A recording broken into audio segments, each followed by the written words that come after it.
Today I will attend my own funeral. And in less than 24 hours, I will be dead. My death comes as no surprise and for no other reason than that of random chance. Dying simply as a victim of circumstance in the place of another. I am in the most pain I've ever been in, both physically and emotionally. And my body is deteriorating quickly. Most of my remaining day will be lived out in pain with fever, sweating, and difficulty breathing, until my cells completely stop producing protein and I die. This report, while short, stands as my last will and testament to the world about my life and the murder that ended it. To my family, I'm sorry this has happened and that things have to end this way.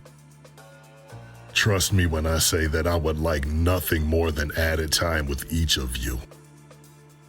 It is grossly unfair that a parent outlived their child, and this is no exception. I love you all dearly and wish the best to all of you. We all want a happy ending, but we've seen enough movies and faced enough tragedies to know it doesn't always play out that way. Stay strong and continue on, because part of the journey is the end, but it's not the end for you yet, so don't stop pushing forward. I leave behind no wife, no children, and sadly enough, not even a pet. But what I do leave behind are memories with my friends and my family that have touched my heart and I hope cause you to look back with fondness someday.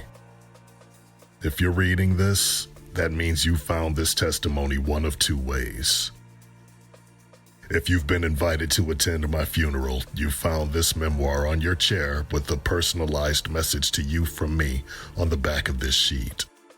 This is my honest and most heartfelt goodbye to each friend and family member I've chosen to impart these words to, while a much more generic version will be uploaded to Reddit in hopes the world can find my killer and bring him to justice. Let my last moments be used to educate yourselves on the dangers we are faced with in the world daily. In the absence of time, I plan to condense many of the details of the past few days, as the effects of the poison racing through my body have already begun to devolve my health. The stomach pain increases even as I type and soon will be unbearable.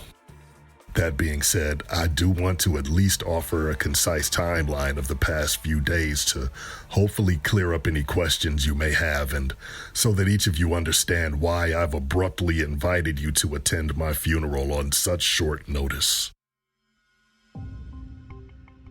2 nights ago, I was sitting in my second-story Camden, New Jersey apartment, watching reruns of Friends on Netflix after what I considered at the time to be a long day at work. I realize now that I had no concept of a long day, and nothing my job had ever thrown at me would hold a candle to the anguish I would face in the days to come. Unknown to me, a man had broken into my apartment that night with full intent to end my life. The man had somehow forced his way into my apartment while I was at work and had been hiding in my bedroom for what must have been hours. I got up from the couch to change my clothes for bed, and when I opened my bedroom door, the man lunged at me from the side of the door frame. I was completely caught off guard and hadn't even had a chance to turn the lights on in the room, so I couldn't make out his appearance at all. I collapsed on the ground as the force of the man's body fell hard on my chest and left shoulder. I struggled to get free, but he was heavier than I am, and to my detriment, I'm not particularly strong. I kicked my legs as violently as I could and managed to get him to roll off to my left side.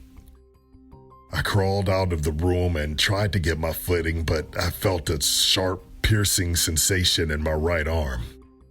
An impulse, I grabbed at the area where I felt the sharp pain and pulled out what was undeniably a syringe. The man, now also outside the room, was standing over me, looking down as he grabbed for the syringe.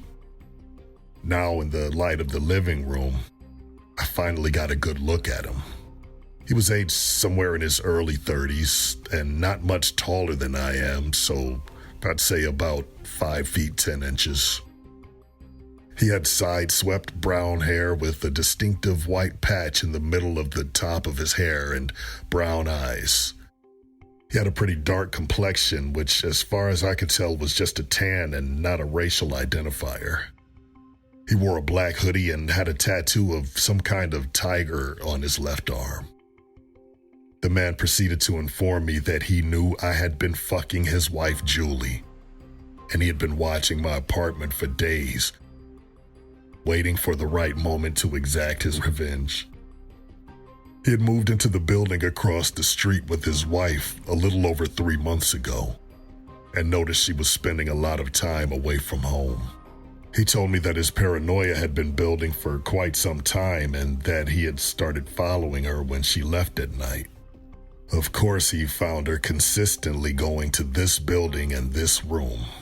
In a blind rage, fueled by the thought of his wife having an affair, he researched options of effectively poisoning a person that would both be hard to trace and easy to use, subsequently outlining a plan to take the life of the man sleeping with his wife. The intruder informed me that he had gotten his hands on some castor beans and began the process of making ricin. A lot of this information is readily available on the internet, and a quick Google search was all he needed. The dose of ricin he injected in me was a lethal one.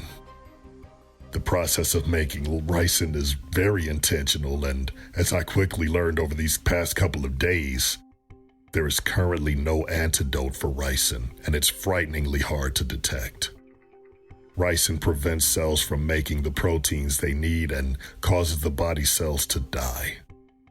The injection was quick, and I would have somewhere in the ballpark of 3 days to live.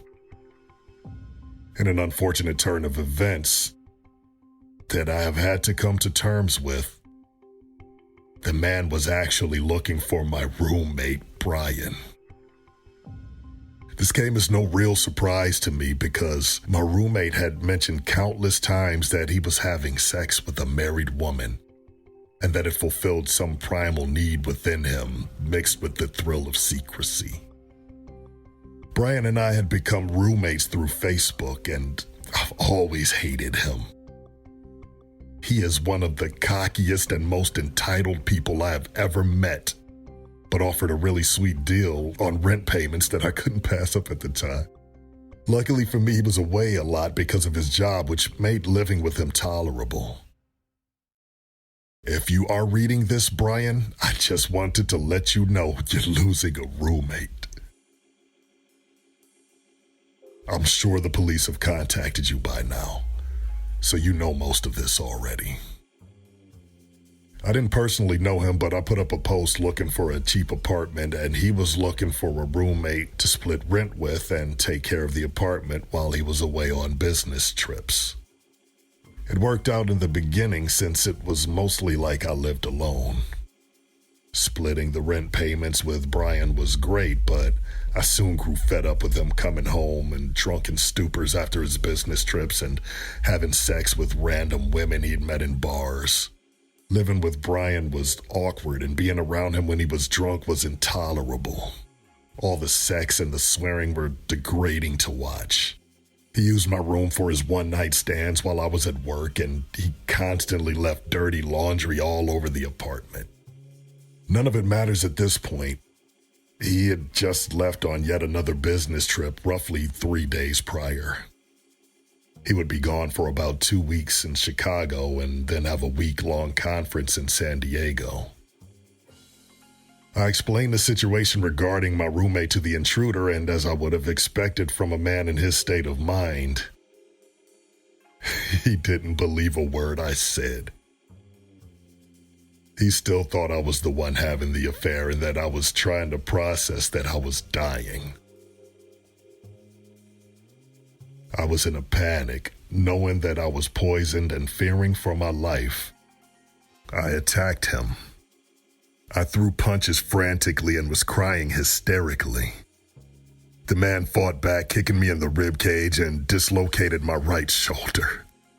I fought as best I could, but the man was stronger, bigger, and obviously more experienced than I was. He beat me within an inch of my life and left me there on the cold floor to die. I'd blacked out from the beating and came to hours later. I called 911 and the ambulance came. Paramedics and police officers swarmed the apartment trying to get me stabilized and searching for any evidence to track my assailant, but he had been meticulous. The doctors confirmed that I had only days to live and tried treating my symptoms as best they could. It had been hours before I received any medical attention, and by that point, it was too little too late. I spent most of the day yesterday getting things ready for my passing. Preparing my finances, finalizing my will, and organizing funeral services. I contacted the funeral director to complete the death certificate upon my passing and properly transport and cremate my remains. I've prepaid the funeral home for the service today and notified the bank of my death. Before doing so, I added my mom and dad to my checking and savings account so that my accounts would not be frozen and they could use the money to pay my expenses. The pastor came by this afternoon to pray with me and set up arrangements for the service. The church even provided the flowers. I'm getting myself ready as I type this and will be wearing my best suit. I'm leaving here momentarily for the funeral home to share my last interactions with each of you. Though I don't know how much I'll be able to say, I'm sweating profusely from the fever and my lungs are getting progressively tighter. The treatments the doctor gave me are wearing off. I'm trying my best not to bring you down with too many details. The hardest part of these last few days has been the mental strain. I've processed through a lot and lived in panic and anger, but when the reality of what has happened hit me, I had to accept and make peace with my future. To the best of my ability, that is what I've done. And I hope this letter, along with the personalized messages to each of you, will be enough. It won't be long, but I've seen the funeral layout, and it'll be a beautiful service. The last thing I have to do is upload this file and step into my casket. I don't know of a person in history that has had the privilege of stepping into their own casket. And if you'd asked me 3 days ago, I'd have said that wouldn't be a privilege at all. A lot has changed since then. And whether I like it or not, it's time that I rest in peace. My only hope is that my killer is found.